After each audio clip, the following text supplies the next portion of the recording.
Are you looking to build your brand's social media presence, target new customers, while increasing your sales and awareness? As a longtime enthusiast of truck and tractor pulling, and the owner of the Beer Money Pulling Team, my goal is to put more eyeballs on the sport of truck and tractor pulling and grow the sport through our social media presence and motorsports team.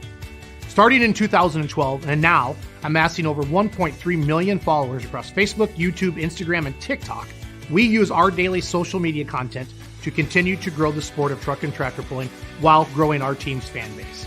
Truck and tractor pulling started in the 1950s and is known as the world's heaviest motorsport. The goal of truck and tractor pulling is to determine the strongest machine and the best driver by seeing which machine and driver can pull a 30,000-pound sled the furthest. This sport draws between 5,000 to 20,000 fans in person and thousands more online. Between our weekly Facebook Lives that draw an average of 30,000 viewers and our daily posts that have reached over 43 million people, I want to personally help you reach our highly engaged audience and tap into the world's largest social media following in the sport of truck and tractor pulling. We have sponsorship opportunities with a wide range of options that can meet your brand's goals and a full-time social media coordinator who's responsible for making sure your brand content is posted accurately. If you're watching this video and you're looking for an opportunity to reach the everyday American, give me a call at 608-604-5068.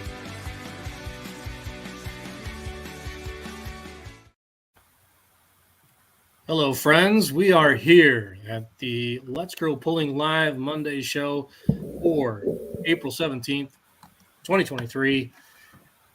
Jason is away on assignment that we didn't assign him to, but he's on one. And we're going to take a look at Pullers Championship for 2023 and what we got coming. And Brent. Yeah, it is quickly approaching us. I think we're 32 days away, something like that. That many? Yeah, so like 12. We'll blink, take a couple more blinks, and it'll be right here. So, obviously, hoping for a good spring here. Hopefully, less people will be in the field so they can attend in person, and hope for good weather, and hopefully not 2 feet of snow like we got up here. So, oh, did you get hammered that hard? Nope. But about an hour north of me had 2 hours north, close to my hometown. My buddy lives, and he had 27 inches in his driveway. Wow! Good grief! So after it all just melted, like it was like swampy wet, and now it's all going to melt again within the next week or two, and it's going to even be worse. It snowed here today, but the ground is so hot, like none of it's stuck. Yeah, we got probably here maybe 4 or 5 inches, but it's already half gone. So, but yeah, Pullers Championship 2023, May 19th and 20th. I guess Charles will probably just hop on the website and we can kind of run through some of that stuff. I wrote down some notes here. Just make sure we get everything to get that, and I'll punch it up there. But yeah, just the quick details of the event itself. May 19th and 20th at the Track at Holes Hours in Nashville, Illinois. The exact address to the event is on the website. It's on the posters all over the place, so you can find that information.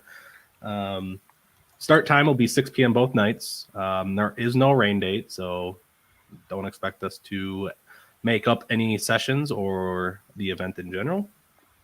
Tickets are $20 each. If you just want to click there. Yep. So you'll see all the information here, kind of what I'm going over. So kids 10 and under are free. The live stream is going to be $25 a night, or it'll be $40 for a weekend package. So if you buy the weekend package, it's the same as being there. If it's just one night, it's a few extra dollars just because we have to cover that service fee. How early, Brent, can people go to this link? Yep. So the link is updated there, as well as there's a tab now on the website. Okay.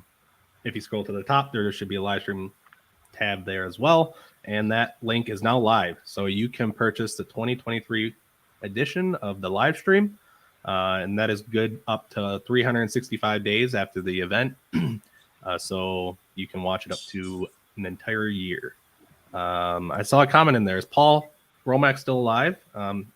He was going to try to get on here. Misty is in Mexico, so he has a house full of kids that he's got to take care of. And a pro stock to get built. And a pro stock to build. So, and a shop that he's still almost done moving into. So he's still plugging away though, helping with TPC, and yeah, Paul is he's been kind of MIA, it seems like, but he's been doing a absolute shit ton in the last few months between everything that he's got going on. So just continuing on here. That's one, by the way. We got one more to go. And what did I miss? We'll fill you in later. All right. It's a Don Slama thing. Oh, okay. And then let's see. So if you look on here, class polling order has been posted on the website there on the right-hand side of the screen. If you want to find that, it's under the event info. You just scroll down a little bit. So pit side track and grandstand side track. Last year, we kept each class the same on each side and in the same polling order. Besides, we did switch one class around on Saturday night. This year, we are going to be mixing things up a little bit. So we talked with Christy at PPL. She kind of gave us what they thought would be best, and then we handed off to Brandon Bungart, make sure that he was good with it. We made one switch, and we finalized that.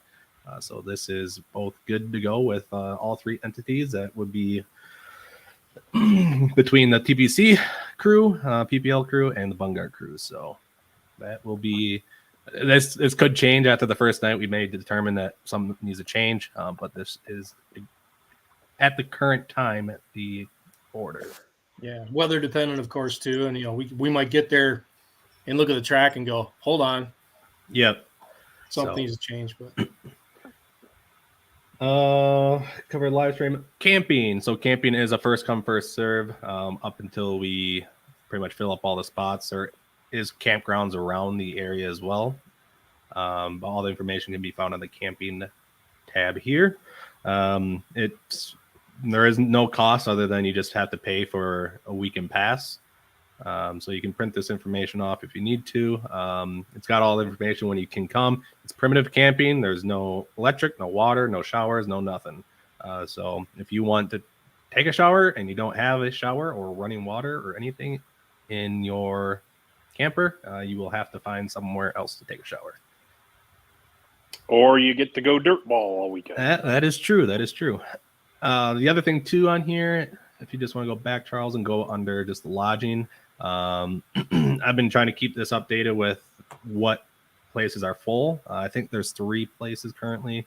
But I know like Oakville has got, I think, about a dozen rooms left or so. And that's going to be the next closest place. But there's plenty of places in Mount Vernon, DuQuoin, there's Pinckneyville. So definitely they're starting to fill up, but there's still plenty of hotel rooms available. So make sure you book don't let the mileage scare you. It's rural Illinois, 25 miles. You're at the track in 15 minutes if you. Yeah, you just hop on 64 from like Mount Vernon. You're there in 25 minutes. So yeah, if you're really fast, you might be there even quicker. So, moving on, sponsors. So I just want to kind of go through our sponsors here. We are still talking with some. We are still taking sponsorship. We have our event levels here, as you can see. But if you want to do some sort of custom package, we'll take anything, and we'll work something out with you guys. So if you know anybody or if you're interested, please reach out and we'll make something happen. But it's kind of going through our current list of sponsorship. We have 618 Motorsports, Egg Protect One, AgerMax, Egg Venture, Waymeyer Seed, Apex Turbo, Big St. Charles Motorsports, Built Diesel Mafia, Sempico Lubricants, Chaos Fabrication, Corsa Data Acquisition, DeKalb Asgrow Seeds, Jonathan Schneider, Eli Lisk, Farm Credit Illinois, GMR Motorsports, HD Specialties, Holzhauer Auto and Motorsports Group, Hooked Up Pulling Productions, Holzhauer Pro Motorsports, Hurricane Specialized, Joe Bush Egg Repair, Kuzak Family. That's just a fan, Steve, that he reached out and he just wants to support our event. So thank you to him. We're not even really promoting anything for him. He just wants to support our event. So we appreciate that. The Lutz Agency, on top of the Lutz Agency being a sponsor, they're also sponsoring $500 to each of the Friday night winners. So the Friday night winners will be taking home just a little bit extra. Pro Polar Tires, Miley Machine and Fabrication, Salem Bean Performance, Schultz Mortgage Team, SRMD Solutions. I have an extra L in there. St. Charles Harley Davidson, the Track of Holes Hours, and Super Clean. Super Clean is donating a bunch of product for to put together a winner's package with some floor absorbent, some degreasers, different things like that, different cleaners, as well as they're giving us some sample products to hand out to all the competitors as well as they register. So thank you to Super Clean for that.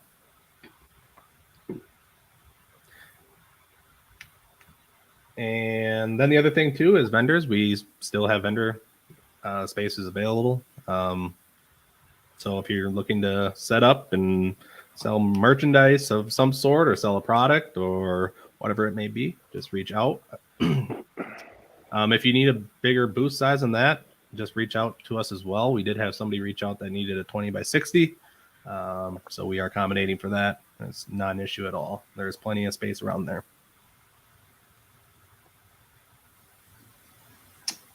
Anything that I'm missing so far on that stuff? Oh, you're all over it, man. All right.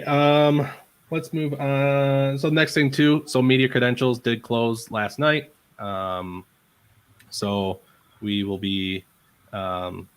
You should have gotten an email. Whoever did sign up, we had enough that we wanted to cap it at 10, and we had 10 apply, and they're all people known in the polling world already. So we're just going to allow everyone through. You sure about that? One of them kind of. Yeah, the one in the comments for procrastinating, that one. Or maybe one of his own. I'm picking on somebody right now, and I know she's not watching, but I'm picking on somebody. I know who you're picking on. Yeah. But yeah, she exists because of me. But That's so exactly a very good right. mix of a good mix of media. People that do video, people that do pictures, people that do both, and kind of from all different aspects of the polling world. So we're excited to have everyone there. So you should have got an email that you've been approved, and just look out for an email later this week on how to get your credentials once you show up to the event, and just some different information pertaining to the event. Next thing. So the event poster, you probably saw it when Charles was under the event info. We encourage everybody, if you could share that around social media, that just helps get the word out for our event. There are going to be event posters hung up throughout the Nashville area and the surrounding communities. I know that is currently still happening. Just a big effort to do that. And on top of that, there's also a promo video that is pinned to the top of our Facebook page, as well as on the front page of the website. That's another place that you can share that video as well to help promote the event for us. Anything that you guys do to help make this a bigger event and a better event is only going to benefit not only the polling community, but the pollers themselves. Hopefully create and drive a bigger purse. And we do appreciate it. Anything you guys share, any of that publicity, it means a lot to us. I mean, it shows faith in what we're doing, and we really do appreciate that. That means a ton to us. it's all about giving back to these guys and driving bigger paychecks for them. And they appreciate it too. They let us know that. It may not always filter out to you guys, but we hear it, and let us be the mouthpiece to push that back to you guys and say, hey, thank you. Thank you for giving back to those who put on the show for you.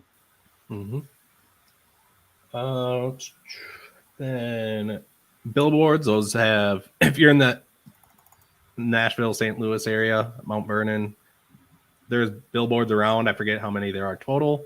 But if you see one, take a picture of it and send it to us, or post it on your social media and tag us. It's cool to see that type of stuff, and we hope the investment's working.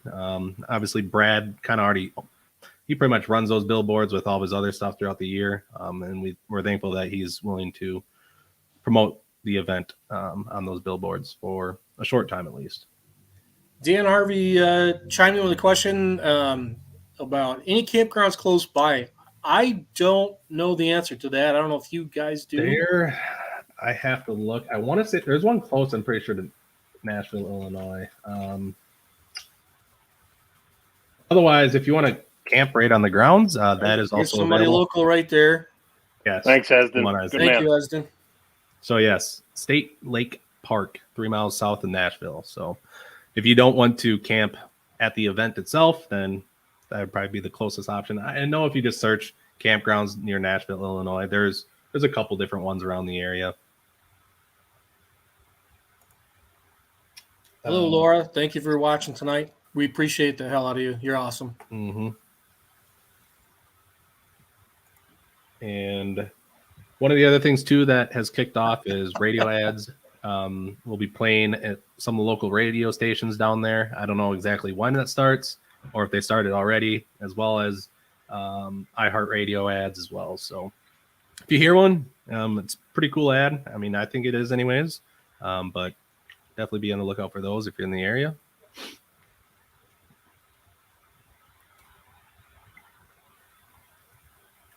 Moving on, t-shirts. T-shirts are in the works. Well, just I guess merchandise in general. I believe there's going to be hats again, as well as sweatshirts. We don't have any more of the old ones, right? Those sold out. There might be a couple left, if any. Schultz will know that.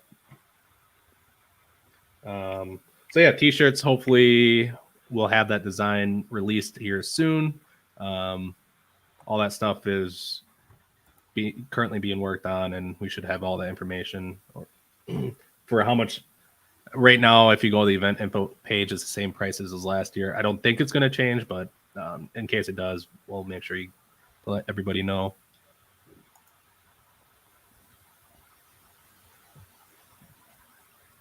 What was that? Did I see something about Esden opening up Bartling Farms as a campground? Oh, it's not. Sorry, not. my fault. My fault. Yeah. No one's allowed except this guy. I'm gonna say if he just pulls it in there, what's he gonna say? Good question. I don't know.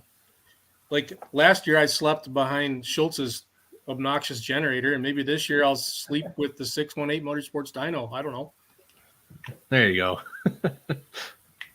Charles, it We'll looks just like just unroll a sleeping bag on the rollers, or what? I mean, well, if Well, they don't have a rollers. They don't we have we, rollers, got but we got the confirmation, so Allie's going to get in as far as media. So I'll let her have the hotel room. I'll sleep under the dyno. I don't care.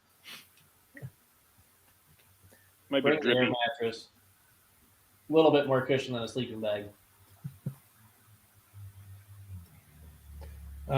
Moving on here, though. Oh, there we have the exception. There you go. All right, I'll allow it. Charles, it looks like there's certain sizes left online that you can buy. Adult 4X is sold out. And adult 5X, there's only red available. Adult 2X is red and black, or black is sold out. Red's available. 1X looks like multiple different colors. So Is that on our site or where is that? That's on the Beer Money gear. Oh, it's on the beer. Okay, all right. Yep, so Schultz is selling the rest of that. But yeah, moving on here. So food this year, we'll still have the same tent setup as last year, where they're grilling out and doing burgers and brats and things like that. The same stand that was on west side of the track, the pit side, they'll be back this year. The coffee gal will be back as well. There are a couple other stands. I don't remember them off the top of my head. I want to say one's a taco truck. And I forget I think we might have an ice cream truck as well. But don't quote me on that. But I believe there's a couple more that will be there this year. So we're looking forward to that. Just a little bit more options. And hopefully, if it's hot like last year, you'll have an option to cool down with some ice cream. I know that was kind of one that we got a lot of feedback from on the surveys, is that they'd like to have an ice cream truck there. So definitely. John Bohr can take the truck to Four Wides at Las Vegas and advertise for fire department coffee, but no show TPC. Come on. I don't care how far it is. I don't want to hear excuses. And then speaking of ice and stuff, there will be an ice this is for the pullers primarily. There will be an ice ice sold on site this year. So you won't be having to run down to the local Dollar General or gas station to get bags of ice. So we will have that. Also, 50-50 raffle will be this year.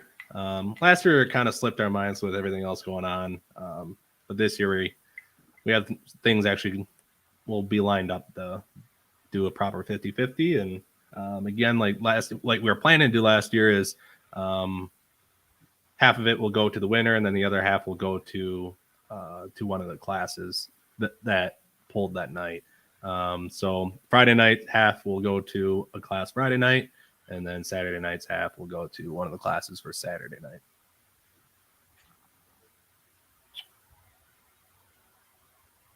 And just some things with the facility.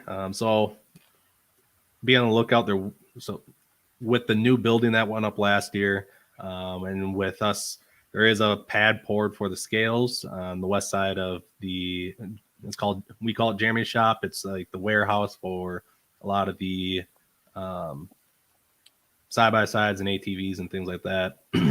So that is, the scales are going to be moving. Do we have a new event map, like a layout? Yeah, that I think I made one at one point, or Paul did. I tried to find it, and I don't know where it was at. But that will be getting put together here shortly once we figure out the final details of where everything's going to be. But all like the gravel and the old blacktop area and everything got was it chip and tar or tar and chipped or whatever, and so there's gonna be a lot less dust, and everything's gonna be just a little bit nicer. This year they also leveled out the starting line of the track for Ryan Semi because his bumpers sticks like 2 inches off the ground, and he didn't want to scrape it, so he almost had to back up onto the track. So just a few different things like that, just to make the track a little bit better and the facility a little bit better. But there will be a new building is right here. Yep. And so that's forced us to kind of rearrange a few things. And and pretty much the scales kind of back here. We're gonna move that too. Yeah, so pretty much it's gonna be back where the pro stocks were parked. Okay, so pro stocks were parked, lined up into this building, so it's going to be back here. Back there somewhere. I'm not exactly sure where, but that is where the pad's going to be. Those cars will be moved. None of that'll be there. This will be the pits. Camping, it'll be back here along the back property line. Yep. And this is different now too. Like there's new stands and lights and sound system and VIP suites and cool stuff. Yep. So, that is another thing too, is that, so the announcer stand is going to get enclosed. For anybody else, it doesn't really matter, but there is also going to be like a press box that's going to be put up onto the grandstands. So more information. It would have mattered last year on Saturday night when that gust front came through and launched everything off our desk. Yeah. Laptops were flying, binders were flying. It was bad.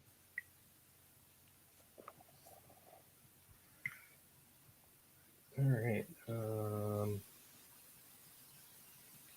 So I guess there's just a few things with the purse. So obviously, 100% of the gate in the live stream is going into the purse. Brad Holdauer is going to guarantee $50,000 in the purse.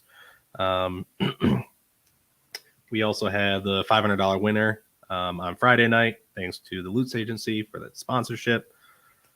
There are some more details on that coming as well, on the purse, but we're hoping that we can get a lot more people there this year, and we can really bump the number for the purse up, make the winner take home a lot more, make it so that if you just finished 10th, that you're at least be able to cover expenses for the weekend, and hopefully just a little bit more. So that's our goal. So that's where we ask you to just share and help promote this as much as we are, because it's only going to benefit pretty much everybody.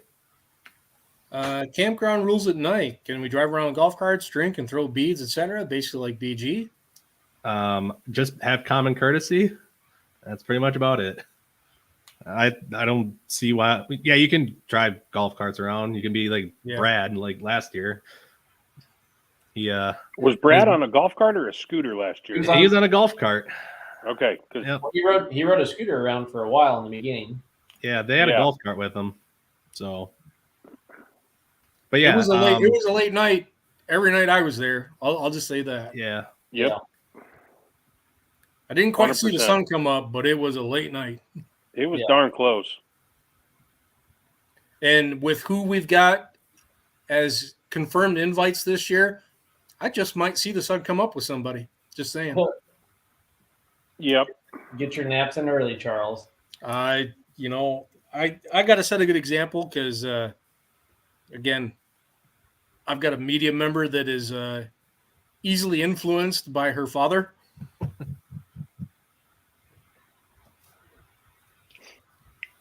I guess I got to behave. You can still be out till the sun shines and behave. True. So just again, get your naps in. Is all I'm saying. Tyler would be the one to comment. Tyler, you are so full of crap. So I that's know the late good part. nights That's the and good part about our scooters mix with facility, you. though. Is like the thing about scooters is they don't really work because it's mostly grass. So we're good. Also, happy belated, Tyler. Yes. But then again, like if anybody's going to get a scooter to work when it's questionable, it's probably Tyler. Well, true. Ish. Is that Tyler? Is that how you hurt your shoulder though? I think all four of us know how to easily distract him, though. Yeah.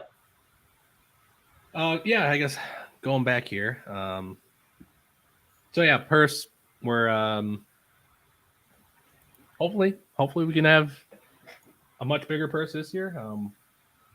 Like I said, we're trying to do everything we can to do that. So we might have some more information on some other things that might be coming here in the near future with it. So just stay tuned to the Facebook page. There's also some other announcements of some other things that we had planned, but we'll get more in detail as we come to that. The other thing I wanted to mention as well was with sponsorships is we will be making sponsorship posts on on our Facebook page for all of our sponsors, and we encourage everybody to share that around. Try to get the name out for our sponsors as much as possible and thank them for supporting this event, supporting us and everything that we're trying to do. So we encourage you to do that if you can. That'd be awesome. So, And if you're in the market for their back services, back to the scooter thing, Adam, that's a bad idea because we went racing at Virginia Motorsports Park where there is a motocross track on the grounds that ended poorly. And to dovetail with Tyler's comment about what did happen, Adam, you'll appreciate this one. Ask sometime of Levon Miller why his scooter is called the Bone Crusher 9000 and what happened at Crossville Dragway in Tennessee. Yeah, and there's big concrete blocks and bleachers back there last year in a disc. So, yeah. Yeah, there's a lot of stuff back. There's also a video board that's parked back there. Yeah. And somebody shooting a laser that probably doesn't want to see up close and personal what tire brand they're running. Are you coming to North Carolina, Adam? Ooh. anyway, while we wait for Adam to respond, if you're in the market for any of the services that any of our sponsors have provided, probably the biggest compliment that you could pay us is to give them a shot at your business. Mm-hmm. Just saying.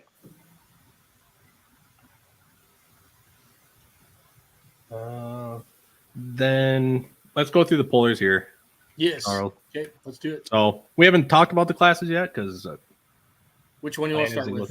Let's just go top to bottom. So All right. we'll just kind of go through all the pullers. I'm also, you can just kind of scroll at your own pace here. But so 85 limited pro stocks, we are full here with the class of 10. So we have last year's winner, Jeremy Witt in the Destructive Deer, coming back to defend his championship.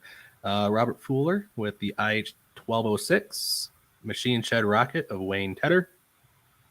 Riding Dirty, Kenny Kazuzik. Going to have a new wrap on it. Debuting at the Pullers Championship. Secondhand Smoke, Caitlin McCurdy. the silent partner unknown, Kyle Sullivan. He was your ECI champion. We still don't know who the silent partner is. Yeah. Let's see what you did there. The high price hooker, David Doherty, and the possum, Esden Bartling, also going to have a new look on it, debuting at the Polish Championship. Chris Bates, the unknown, and wife's nightmare, Andrew Tolk. Chris Bates was the Western Series champion this last year.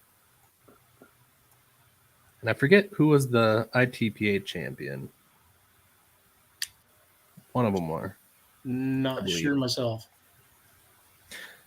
Moving on to the 95 limited pro stocks. This class is also full. We did have a couple drops here. So first one here is going to be Brett Hackstead in the 618 Motorsports entry. Dusty Berry in the coal roller. Sydney Summers and Colorblind. Kevin Engelking, Dark Horse. Dream On, Brian Deck, and Gage Ott. This is one that got added in. Horseshoes and Hand Grenades, Michael Rogier. International Addiction, Brad Hartman is one signed up to pull this one, not Andrew. They've been pretty dominant the last couple of years after Wagler finally left the class, and now they are the ones that seem to be the ones to beat. So Roger Rui and One Mean Farmer, he is another one that was added to the class. And then Nick Gallup running in the red. That's going to be a 4.1 debut for him, right? Correct. Yep. Correct. Running in the red, Nick Gallup. He is our defending TPC champion. And then David Novak and the Mean Farmer. So Wayne Tedder was the 85 limited pro stock champion last year. See, he just put NA on everything that he had required to fill out other than his name, address, and vehicle name. So minimum effort. Minimum effort. Moving on to the Super Farms. This class is also full.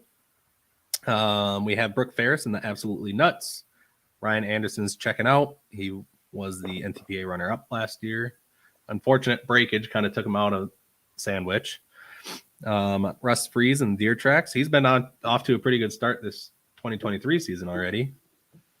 Fast and Furious, Don Slama. High Maintenance of Josh Miley. Hooked Up, Brian Barman.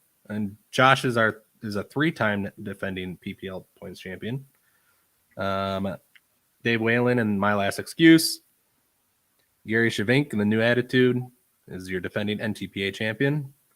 The Thumpin' Pumpkin of Shane Maston and Wicked Whitetail Jeremy Roberts. So this was one of our classes that we added this year.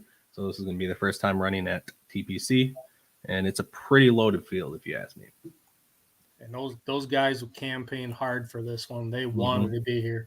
Yep. Mm-hmm. Moving on to the Chaos Fabrication Pro Stock Tractors. So we want to thank Kevin Campbell and everybody at Chaos Fabrication for sponsoring this class.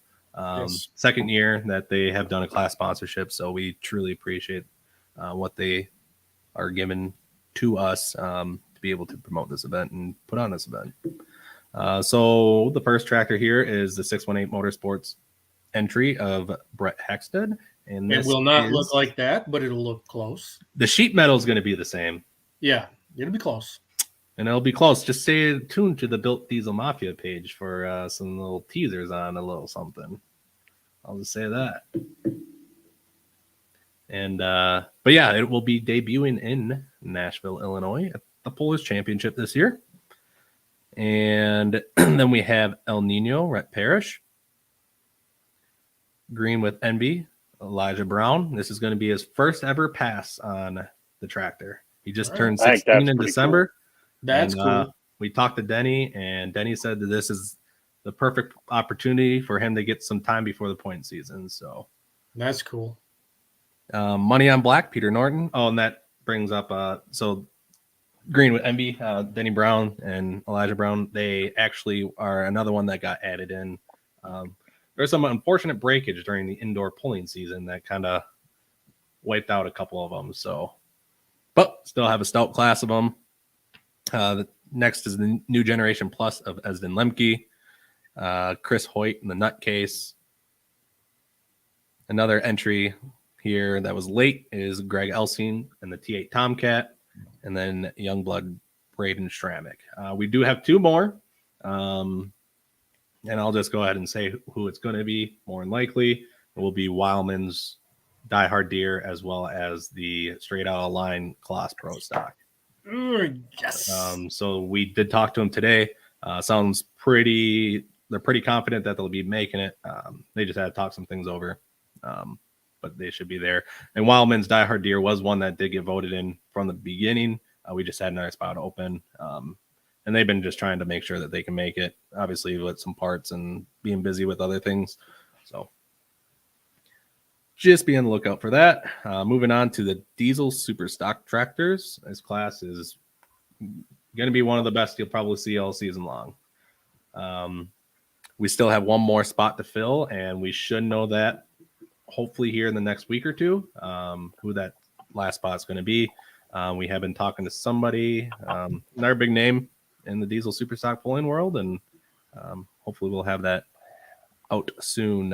So the first one is going to be the Bone Twister, Travis Slabach, and he is the defending NTPA champion, actually 2-time champion.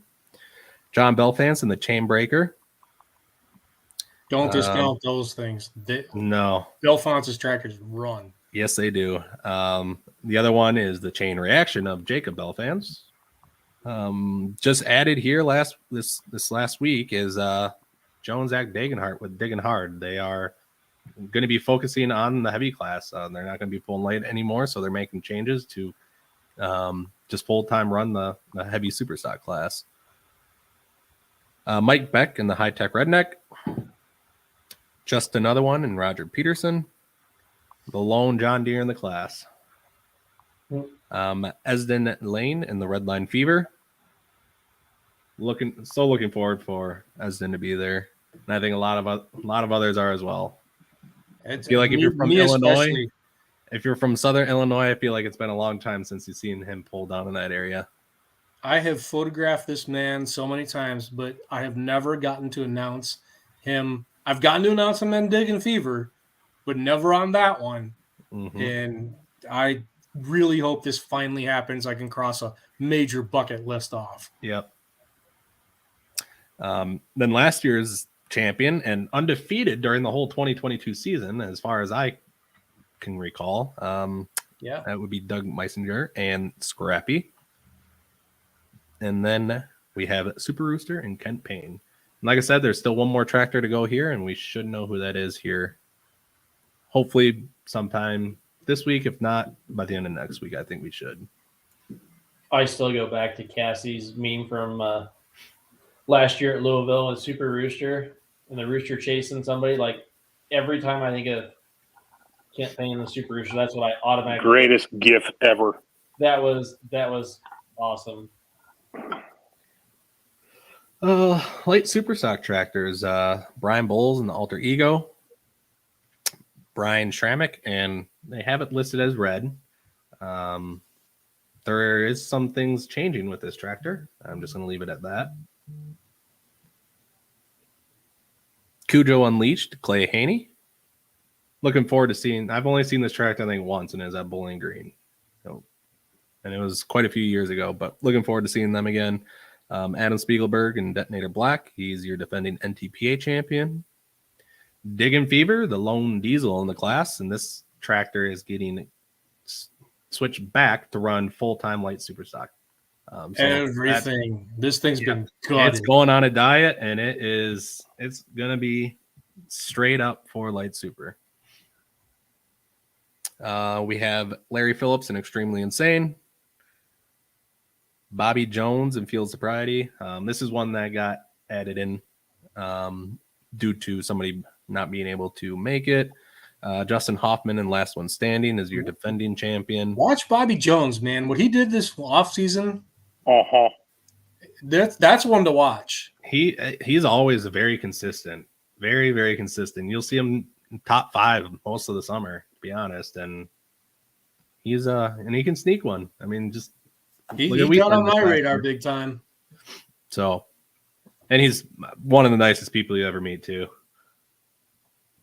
And then we have the only John Deere, loud and light, Brandon Phillips. So we do have one more spot here. That spot did get opened up, and we are waiting on Todd Magee. He's should be getting his turbos back this week. If he does, he will be committing. So we are just waiting on that.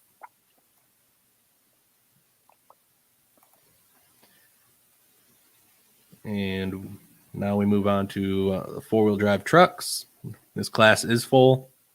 We have Foster Child and Carmen Foster, the Gunpowder and Lead of Terry Hagdorn, Just in Time, Justin Grace. This is one that did get added in. Midnight Raider, Jim Bosch. He was your 2022 PPL champion. Renegade, Graham Young. Risky Business, and Eric Claypool. He was your 2022 Outlaw champion. Jake Zering in the Rule 19. He was the NTPA 2022 champion. Running Wild, Texas Style, Charlie Hines. Thumper, Lane Thornton, and the Punisher, Larry Durrell. I think as a put my crash helmet on, and what class at TPC do I not want to go through as a competitor? Super Farm is really close, but I think it's this one. I don't want to be one of these guys or girls. This is a tough one. And at the end of the day, I really don't want to be going up against the Claypool boys because they got a bone to pick with dirt, period. Because dirt ruined one of their tires and at the farm show, and they aren't happy. Yeah. And I don't think there's anybody that logs more miles in that class than Jim Bosch. Jimmy Bosch. Oh man, he's been around this game for 35 years. Going back to the old square body Silverado and a dark blue. I mean, USHRA stuff. I mean, the guys it's more than 35, man. You and I were in diapers when he started pulling. Yes, we were. And we are not 35 anymore. He shows the mileage better than we do because he doesn't look it. 1,000% yes. All right. Moving on to the Superstock diesel trucks. We have Chase Eller and the Caretaker, Craig Dickey and the Cummins Killer 3. Probably a fan favorite there. We have Evil Diesel, Randy Overton. So we have 2 Duramaxes in the class, and then we also have 1 Power Stroke, and that is Jumping Jack Flash, Nathan Bay. I'm supposed to be unbiased as an announcer, but there's my 3 favorites right there. Sorry, I love that. I can tell you Nathan's got that thing set on kill. I think they're all going to have it set on kill. Yeah. Last year's defending champion, Van Hazley and the Rock Hard Ram. Kent Crowder and Shy Diesel. Brady Ingram and Shy Diesel. And a late entry here is Jesse Warren and Sharkbait. Yes. 6.0 billet block. Yes. Come on. Yep. So that is, I think that's the only one that we had a late entry for somebody not being able to come. And then we have Jaden Lippman and Something to Prove. New wrap on that truck, and it is that is sexy. That is pretty sweet. Oh, that is beautiful. And so she actually did make a test pass this weekend, and first time out, I'm very impressed with how she drove. So there is a video out there if you want to show it. I'll go find it after we get through everything. Yeah. And then JJ Brumby and the Rumor. So both those are the old Nut Job 2 and the Nut Job 1 trucks. Brian Withrow. Who got the hauler? Littman's got the trailer. I don't know who bought the hauler. Okay. Itself. That trailer was 9,000 miles long. Had to be a 53-footer, if not longer.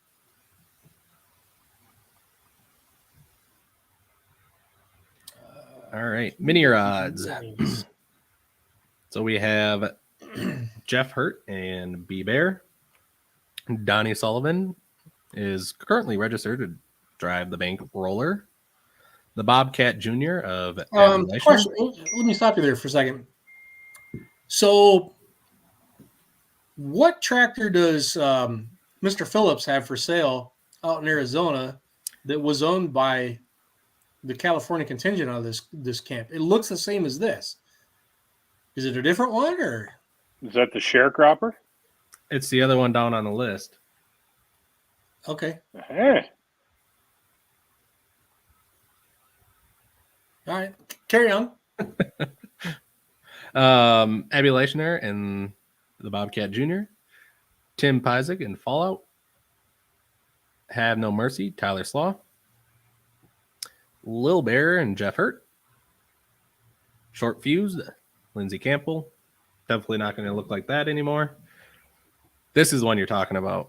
Okay, The sharecropper, Robbie Fagundes. this tractor is for sale right now, guys. Turnkey, 110,000. With what's in it, that's a freaking steal. Just saying. Yeah.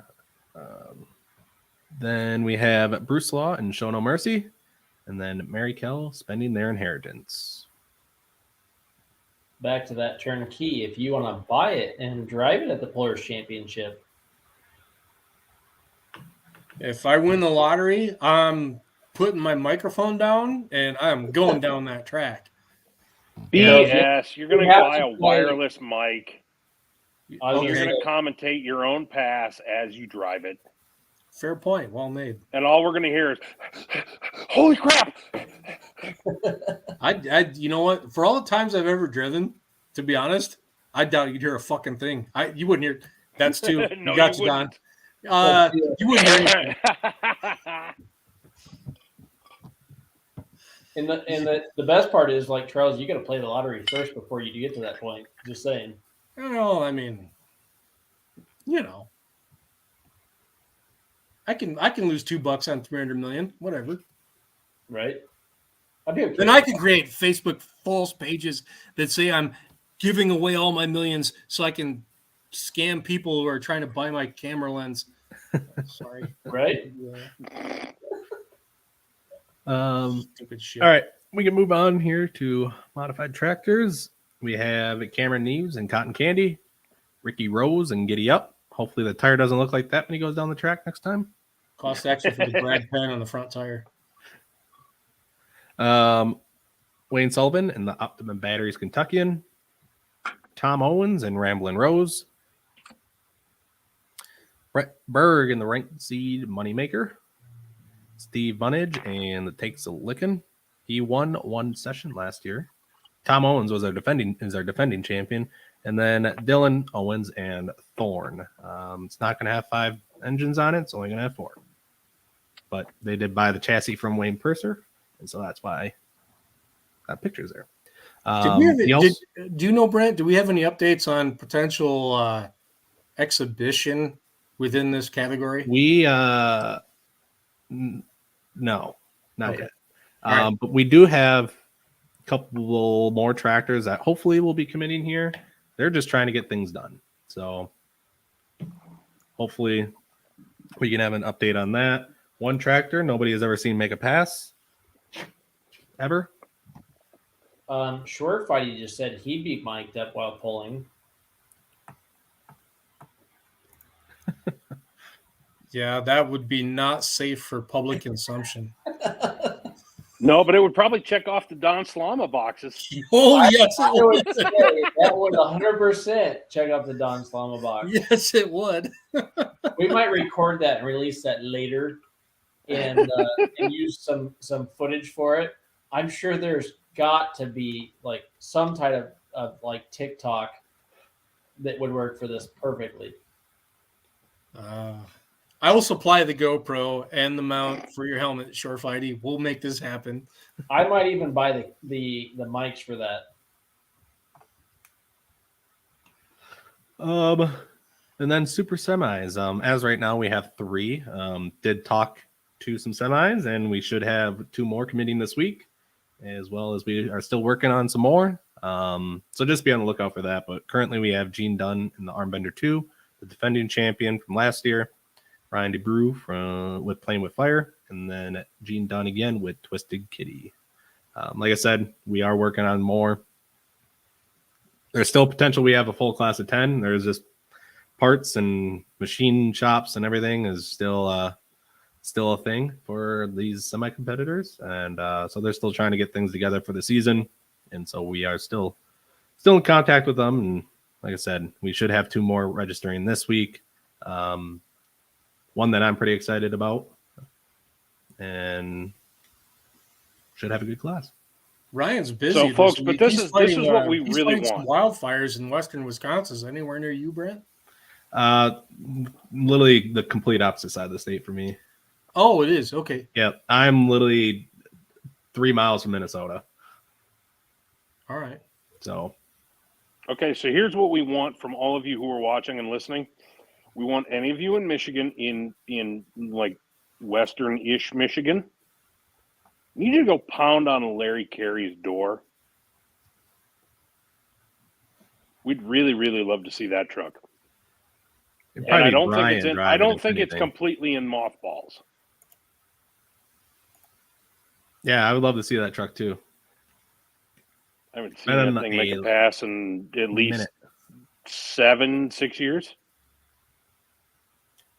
I think it 2017 or 18, it made a pass in Morley. It was his last.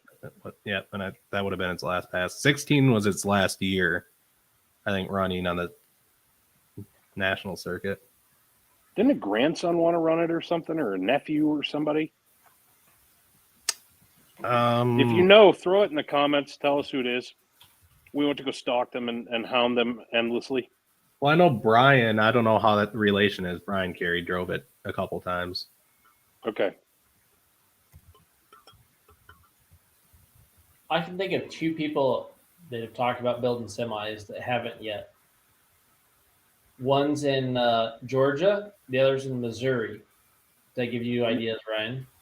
And there's a third that could be down the road in Oklahoma. Just say that one too. Okay. I'm saying, like, you got 32 days. Better start wrenching, Brent. Just saying. And Joe. Yeah. Joe's been talking about it for a long time. Yeah. I feel like he's really, really close to, like, just pulling the plug and being like, let's do it.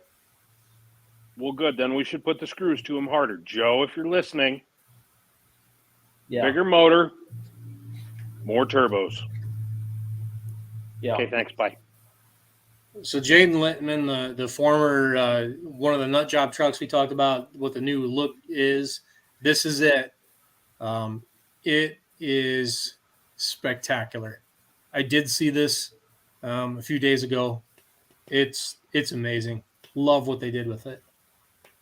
Absolutely gorgeous. Yeah. So what's Brian doing now that he's gotten rid of both semis or both pulling trucks? He building another one, or is he just? He sold everything. So I don't know. So or if he's just retiring in Florida now. As you do. Yeah. So we've got video of the rewrap truck, and no prize. But if you know where this is, jump in the comments. Can I jump in the comments? No, I think I should jump in the comments. And after this runs, I'm going to talk about a couple comments in here.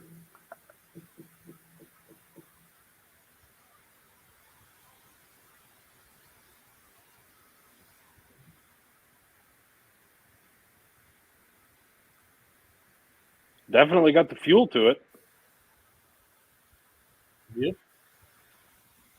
Ice in the box too. Yep. Definitely looking forward to her in competition. I think it's gonna be awesome. I had to give side eye to the Silverado up there on stretched rims. That was making me nervous, but everything else there on that property was legit.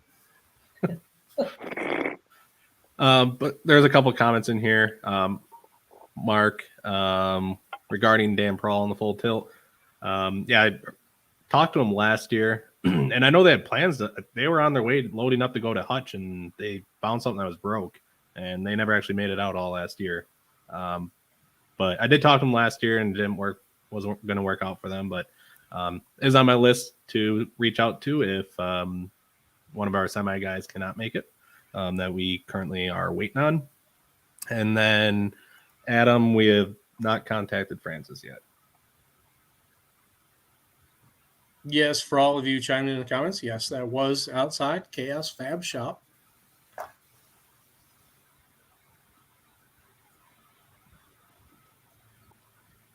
But the other thing, too, that I want to bring up is we will be doing the live drawings of the polling order again.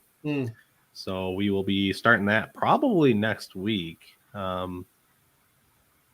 think I just need to verify all my ducks in a row here, and then we'll probably start kicking off with that. So we'll make a post so people can hop in, and it makes things a lot easier. Makes registration quicker. Everything's already done ahead of time. And then you also know the polling order beforehand. So makes things just a little bit easier. So if anybody has any questions on that, you can always reach out, but it is live. So you will see that everything is done legitimately. We don't want to do that off camera to say, and then people think that we're rigging it. So it's the fair way to get it done in advance and speed things up, and also make sure that people can see that we're doing it legitimately.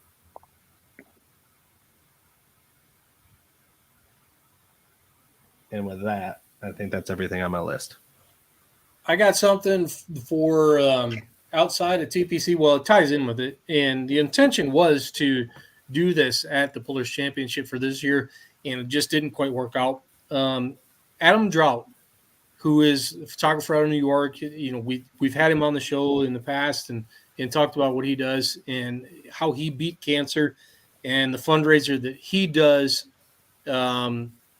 with his brother, in conjunction with his brother, to raise funds for cancer research. He's doing the same thing again that he did last year. These are what he did last year as raffle items. These were, I don't even know how he made them. They're just laser etched, machined, whatever that they were. Beautiful work. He's going to do the same thing again this year. And the intention was that he was going to come to TPC and live auction these at the Pullers Championship. But the meat auction that they're going to do, that his brother scheduled, is the same weekend.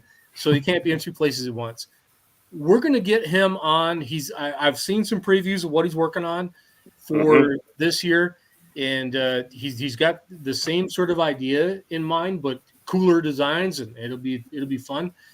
We'll get him on here perhaps next week, maybe in 2 weeks, to talk about that. But there will be an auction going up for these essentially billet machined ag logos, and it all goes to cancer research. And he's a good friend to all of us, everybody on the show. We all know Adam on a personal level.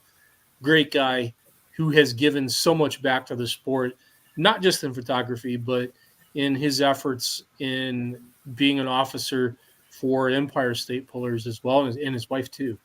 And they mean a lot to us. We want to definitely highlight them and talk about their cause and support it. So look for that in the next few weeks. It is coming. It's a little teaser tonight. I talked to him a couple hours ago before the show and told me where he was at and where the program was going, and we're going to do it. We definitely want to support him. And for those of you with some old moldy money in your wallets, get ready to shake it loose. Please, please, please. For a great cause, great reasons. He's here because of the cancer research that came before him, and we get to enjoy him continuously now as a friend because of the work that went before, and we want to give back to that and continue that idea. And if you don't know who Adam who Adam actually is. I know lots of you probably do, but go out to Mad Pulling Pics Yes. on social media, Facebook, Instagram, whatever. Adam's kind of an OG at this. He's been doing this a lot longer than me, a lot longer than Cody, as long as Charles. Homie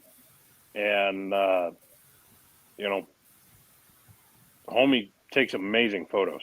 And, typically out east, so you'll see more coverage of New York, PA, Ohio, et cetera. But he's been making the pullers out there look really good for a really long time, and he inspires me. He's kicked me in the ass a few times when I needed it, and I owe him for that. I'll always owe him for that. He's a great fabricator too. You need a water tank, you need a fuel tank, you need something out front on your weight bracket that looks shiny and sweet. Get one of his. I would say probably a third to a half of the pulling vehicles that you see out there competing at least the regional and national levels. The tanks are probably Adam's work. Yep. And it has a signature. If you see the side of it, it's not spun. It's actually 8-sided. It's one of his. Mm-hmm. He did it. Does a great job. Great job.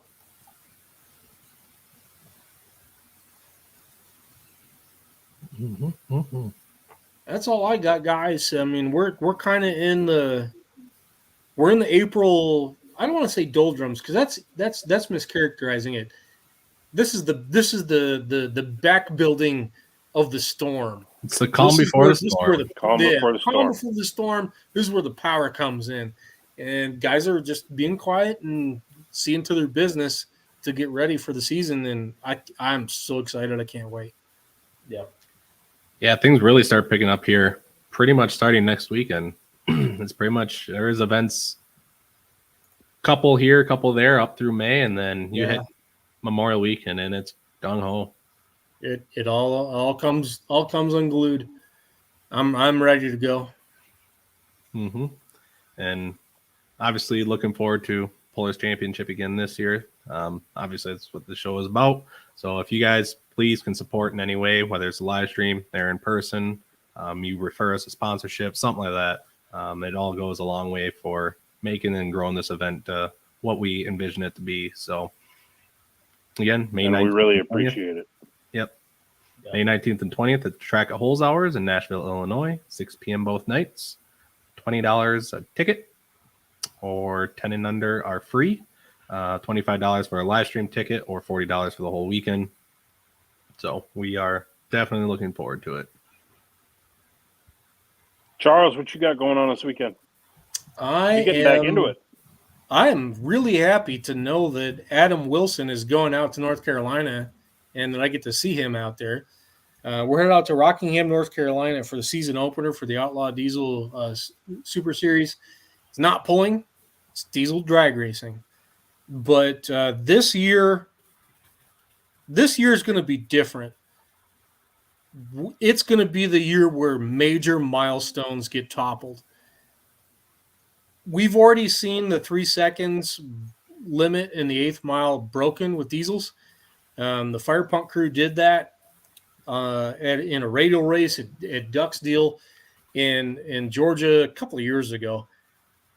In the off season, though, Maddie Graves in her dragster out of Maryland did it back in the fall in Maryland in testing. Testing doesn't count, but they got the slip. They did it. We all know they did it. And she went to World Series of Pro Mod down in Bradenton, Florida, which is a brand new concrete track. Did it twice. She now holds the 3 quickest diesel 8th mile passes. They're ready. And Rockingham, North Carolina is also a brand new concrete track for 2023. We're going to smash that record, and I think it happens probably not in Q1 because that's at noon on Friday in the sun, probably track too hot, might not happen. But Friday night, we might get the ODSS record that has been held by the Scheid team and Jared Jones since forever, and he has lowered it over the years down to a 406. We're looking at an opportunity to smash a tenth of a second off a national record. That is the trajectory that Diesel Motorsports is on the drag strip, that absolutely vertical learning curve.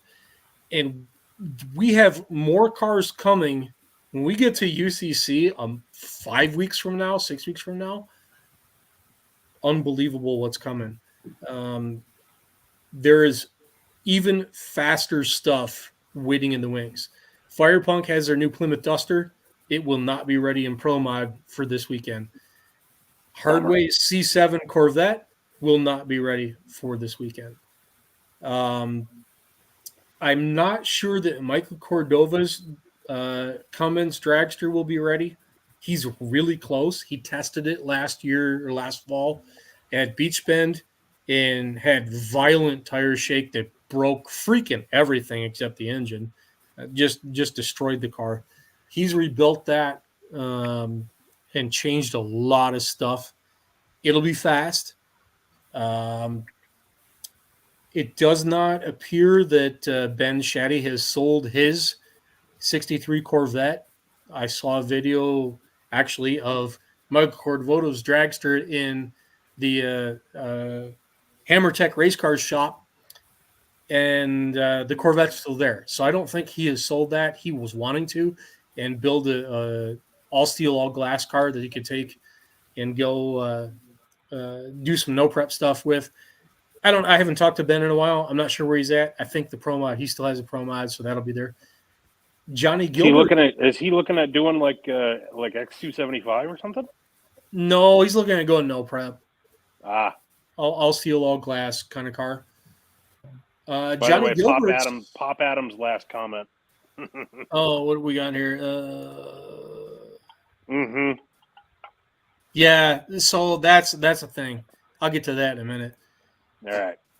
I just want to make sure he didn't lose it.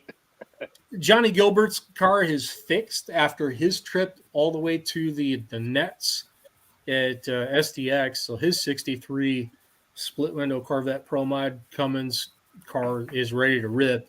It's changed due to what was broken in that crash, but he's ready to rip. He should be there this weekend, and he could be a threat to go threes with ODSS.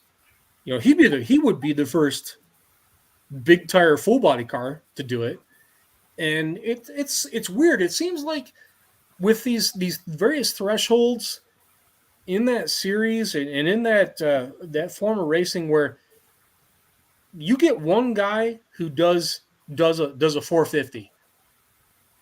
A month later, there's 4 guys who can do it. You get somebody who can do the in Pro Street 530s. I would say 2 years ago were king shit. You had the random moonshot that would go a 4. Now 5.0s. 5.0s, you need to run a 5.0. Yeah, 530 doesn't even put you in the top 10. No. Or if it does, it's 9 or 10. So the West Coast version of ODSS, National Hot Rod Diesel Association, has been reborn for this year, and they had their first race at Phoenix at Wild Horse Pass in Phoenix, Arizona this weekend. Charlie Fish was there, but I have not yet found results from the event to find out if he did take back the 6.0 Power Stroke 8th mile record from Austin Denny, and B, if he had the billet motor in it. There is a billet 6.0. We talked about in the TPC part about Sharkbait, Jesse Warren being in the Superstock class. That was the first one. He prototyped that, he built that, he got that done. His was the first. It was on the chassis dyno at UCC last year. Did not see it the rest of the weekend. Charlie Fish has the second of 3, and Austin Denny is supposed to get the third of 3. We'll find out this weekend if we get to see one or both run the 8th mile.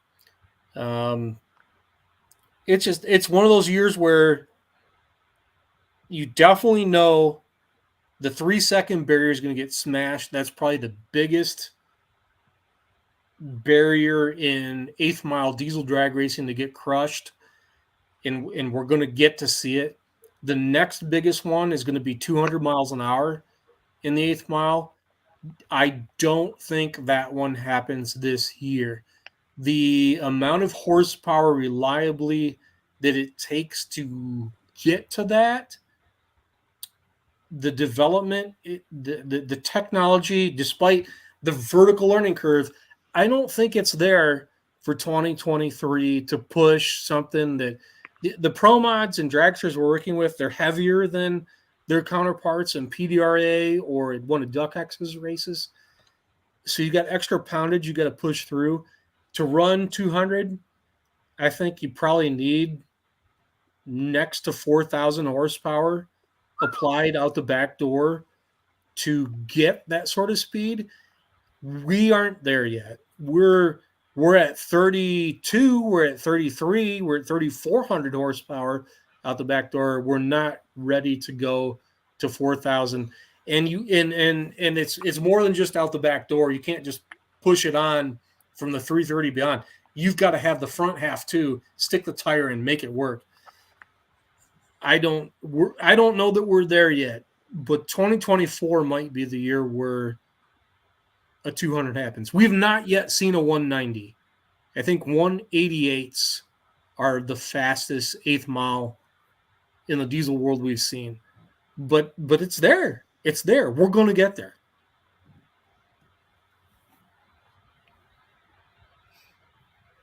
$208. That just blows my mind with a diesel. Yeah, I don't know that we can do it.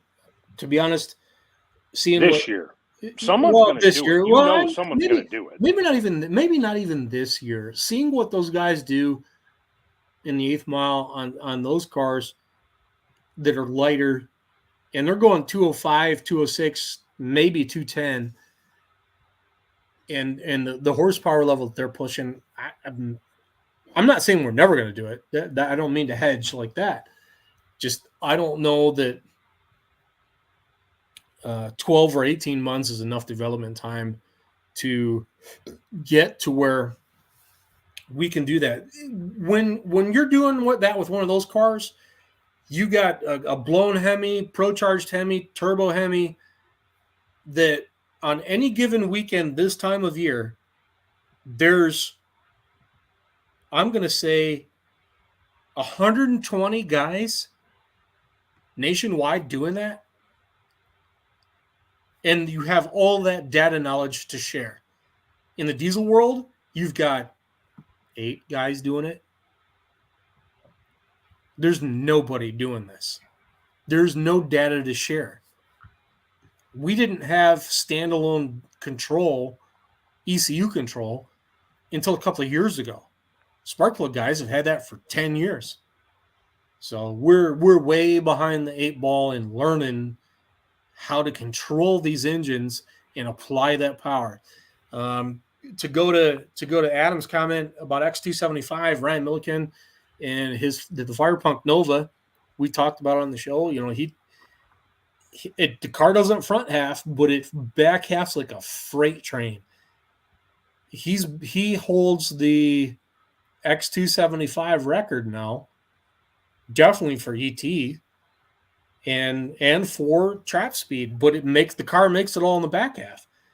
And there was a pretty in-depth conversation about what the rules makers want to do with that car, because X275, while it's not an index class in terms of the clocks, it's an index class in terms of the rules. They will pull somebody back, pull a combo back in terms of limitations on the rules to keep everything equal. His car back halves so fast And that was the conversation. How do you adjust the rules? Because he's front halving slow versus spark ignition cars. And then from 330 to 660, he just blows them out of the water. So big mile per hour, and everybody goes, oh, shit, we got to change this. But look at the front numbers. The thing's slow because it's still heavy. It's still a diesel. Even though it's an all-billet Cummins, it's still slow on the front half. Is there going to be a live stream for Rudy's? There will not that I know of, no. Wilson, I'm going to need you to figure out how to get a live stream up before this weekend. Make it happen, please. Thank you, sir. Oh, man, look. I was gonna John's direct your watching. attention that way. Hey. Mr. Strickland, thank you for joining us tonight. Hey, John. Yeah, if anybody knows what we're talking about, it's this guy who does both alcohol super stock pulling and straps into some pro mods. So he definitely knows. And if I said anything wrong, John, you are free to correct me on the record about what I might have said, because I try to be a subject matter expert, but I can never be as proficient as you actually getting to seat one of these. That's cool. Thank you, John. Glad you're watching. But yeah, I think this is the weekend where diesels go 3. It's like I said, it's already happened, but officially for ODSS, diesel's going to go 3. It's going to be Madison Graves, and good for her. Her and her dad, Mike, great people. They worked hard on this. Happier. They worked so hard. Couldn't be happier for anybody to be that one to just eclipse that mark. That's going to be sweet. I think we'll do it this weekend. Man, you're going to get to call that. I'm going to get to, and that's the thing. I'm jealous. This and job I don't even is have Mike skills. It's just appreciating the opportunity to do something like that and to be the words of history when it happens. I don't get the pleasure of doing it from when the first 3 happened. That belongs to the guys at Duck X races a couple of years ago when Firepunk did it. And I think Brian Lones might have been one of them who was there. I'd have to go find that video, but I think he was on that. But it's cool. It's cool to be a part of. I'm appreciative of that series and the deference they've afforded me, and the whole paddock as well. They've really taken on to me, and I appreciate them so much. I really love working for them. What's going to be the most competitive class, you think? Ooh, for all the changes that I see coming and different trucks and new stuff coming out, this will not be a surprise. 590 NX. I thought that's what you were going to say. 590 8th mile. If you're not familiar with drag racing, 590 8th mile, that is fast. That's really fast. What is that in the quarter mile terms? Ooh, good question. Let me look at that while we're talking about it. But 590 is, to be that consistent, is very, very, very difficult. The guys are quick on the tree. It's not unusual to see trip zips happen in 590. We'll see guys break out going a 1,000th of a second red. We'll see guys break out. We'll see guys break out running a 589X on a 590 dial. It's tough. The thing that's interesting about 590X is there's no weight limit like Pro Street. So the Pro Street's the next class above. Pro Street, there is no index. It's just heads up, run as fast as you can, but the trucks have to weigh 4,400 pounds. 590 does not have a 4,400 pound rule. So you can make something that's really, really, really lightweight. So this happened at Texas Truck Jam this weekend. Mitch Wickland, new truck out of Maverick Diesel's camp. It's a quad cab 3rd or 4th gen Dodge, forget which. They took it down there. It's really light. On the dyno, it makes 1,000 horsepower plus or minus 30 or 40. They were too fast. Really? You got a guy like Rod McMaster who has a two-wheel drive, 4th gen, that still has full interior, still has the AC, has the legal cage. Thing weighs, it's a brick. He's going to make 2,000 horsepower to do the same thing, and he does it. He's a past champion. So it's just all part of it. And he could go and get groceries if he wanted to with it. There is video of him doing that exact thing with that truck. Uh-huh. It is happening. Florida man takes drag truck. Florida man goes for ice cream. Because Rod lives in Orlando. Mm-hmm. I don't know. Let me look on that 8 to quarter mile conversion idea. Here we go. I'm thinking that's like a 9, like a low to mid 9, if not maybe, probably not much faster, but I feel like maybe low to mid 9. Yeah, just so accepting the weight variable. If we're just talking a 590, it'd be a 920 in the quarter. All right. It'd be a 920, which is legit fast. It's not slow. And talking about what we did with Ryan's Nova, how they back half the diesels back half the track. 920. That's what the calculator says. Calculator would be wrong in Milliken's case, wouldn't it? Faster.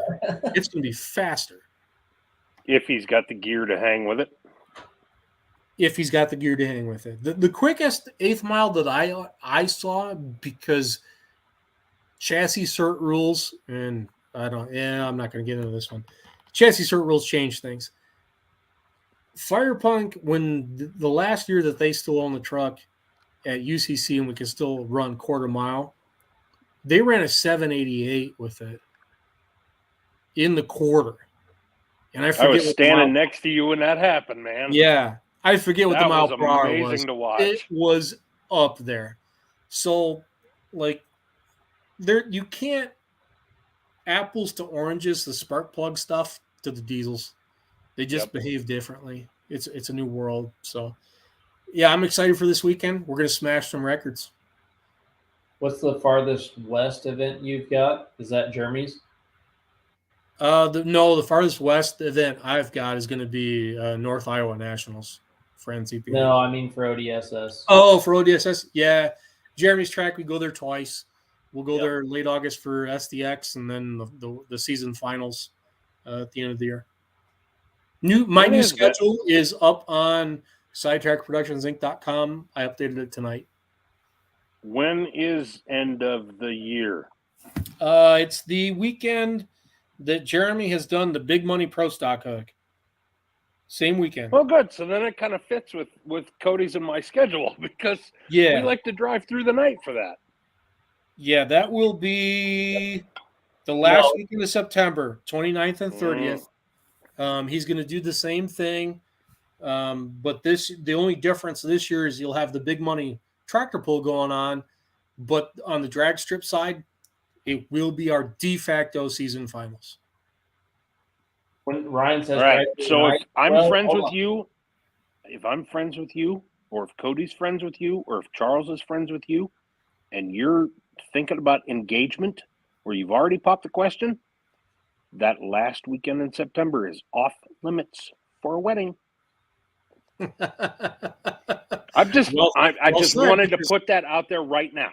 Yeah, exactly, because I'm not coming to your wedding. I know where I'm going to be. I'm going to be at a racetrack. We will send a gift.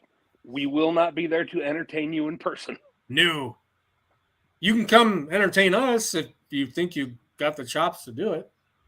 If you have a fast enough truck or a pro stock. Or what happens in the pit area after, because we got to admit what happened last year was great. Yes. I would say that if when Ryan talked about driving through the night, he means the wee hours of the morning too. Oh, yeah. Yeah. Oh, the other thing could happen that weekend.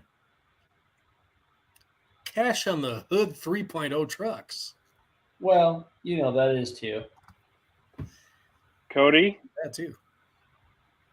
Yeah. What is the outlaw schedule look like? Oh, Candace and I already got that down. Don't worry. Oh, okay, we're okay there. Yeah. Yeah. She Because sent if me so, the we're schedule. gonna have to call Brent. She sent me the schedule and was like, "You make sure you've got Bedford on that schedule." And she said, "When is it?" And we got that figured out. So yeah. There's no overlap. No, I think they're good. At least she Okay, didn't tell good. me there's overlap. So we're on the daily Snapchat schedule between those two and me. So All right. yeah. I don't want to Nice hear little about your subtle daily flex Snapchat there. schedule. Huh? I said I don't want to hear about your daily Snapchat schedule. Man, if I told you some of the stuff that goes on in Kentucky Nope. on Nope. the state Nope. trooper side, Nope. no, the state, Don't want to hear it. Hard The no. I heard some of it. Hard no. I did. Yeah, never mind. Actually, Charles, some of it was pretty hilarious. Nope. No. Yes, 100%.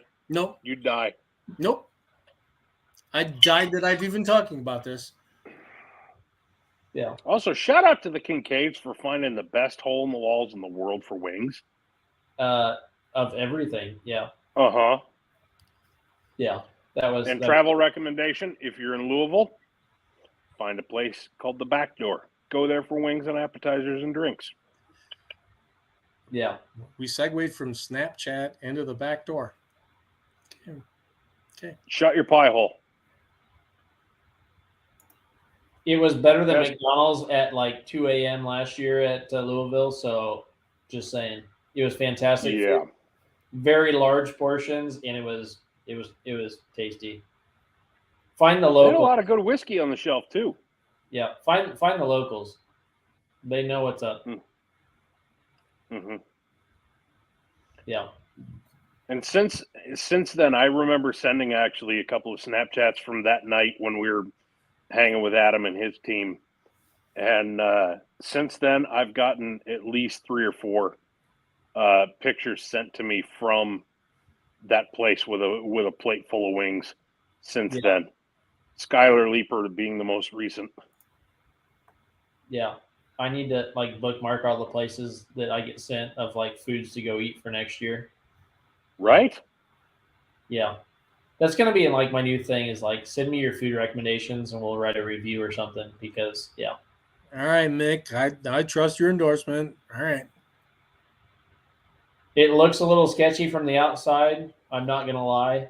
When you Might pull- smell a little sketchy too, depending on what night you get there. Well, you know what? I'm no stranger to sketchy places in Louisville. The place I used to go to when I was going on the regular back in the early 2000s every year, on Saturday night, it became tradition between sessions, afternoon and evening, we'd go to a place on South Preston Highway called the Double Deuce. And on the walls, they had all these signed dollar bills from people. And it was dive bars, but I enjoyed it. It was cool. I don't know if it's still there. That'd be awesome if it was. This place is the back of a strip mall. That's why it's called like the back door because it is honest to God the back of the strip mall, and you drive down an alley to get there. But the portions are huge and the food is fantastic.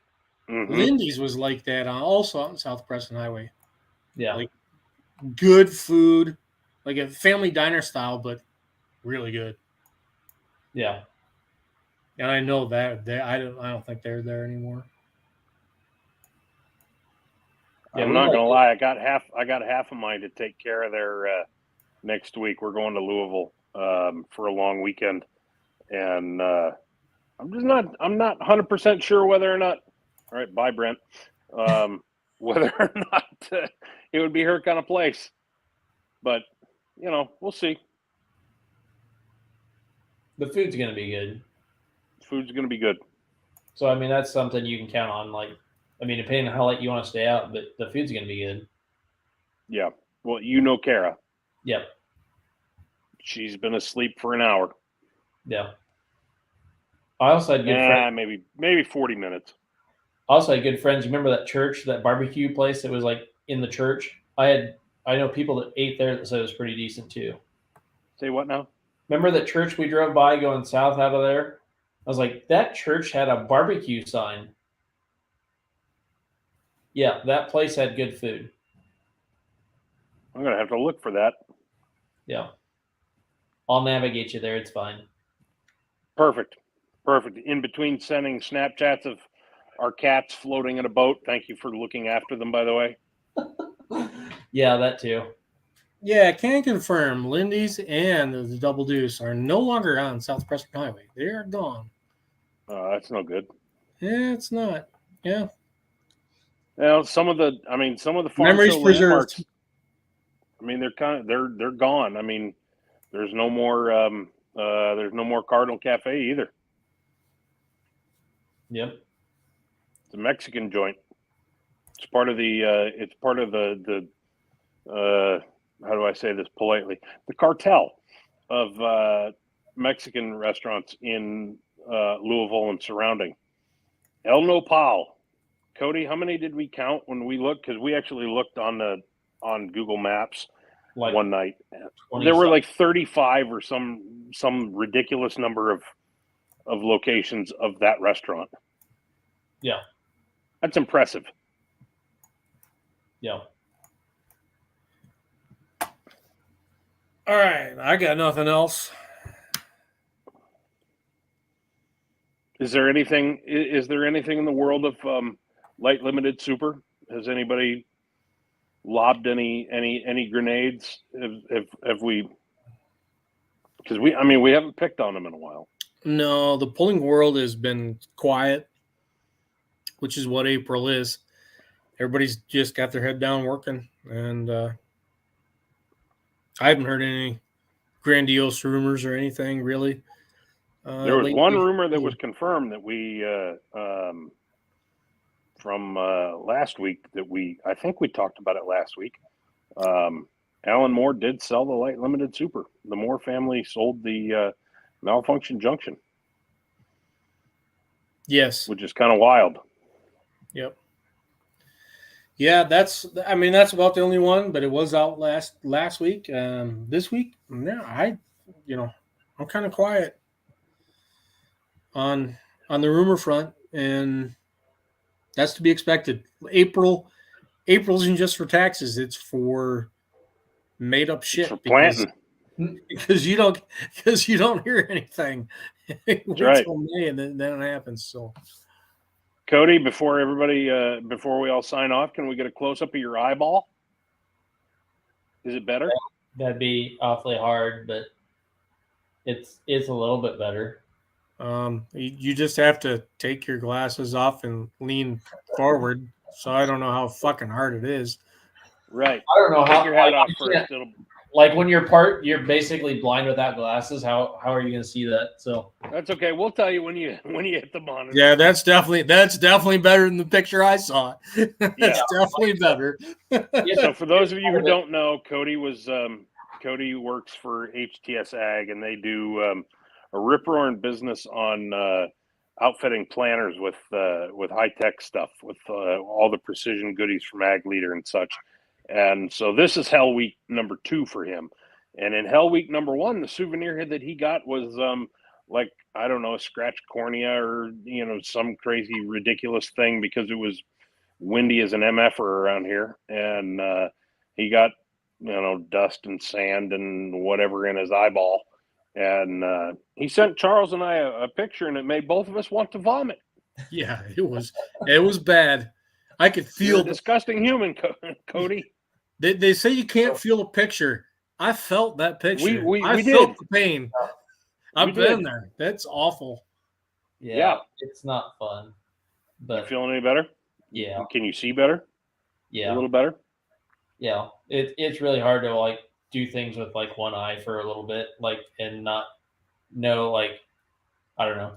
I feel a lot better. I can at least see straight, and it's not fun to have one eye and be like, well, this is kind of fun driving down the road with one eye. So bottom line, everybody wants to know, did you go and visit customers and say "yar" and wear an eye patch? I did not. You failed. You missed out on such a good opportunity. So when I did something similar and took a metal sliver to the eye and then went to work the next morning and had a bloodshot red eye that was causing me to blink and frankly almost cry, did they ask you, how late were you up last night, and what kind of party was it? No, they did not. But I can tell you, like, within a 10-minute drive from that happening, like from when it like got real bad, is your eye. So like where your eyelid holds the eye in, when the eye's outside of the eyelid, it like protruded out from the swelling so bad within like a 10-minute drive. And you could feel like every time you moved up or down or blinked, you could feel it go over the protrusion.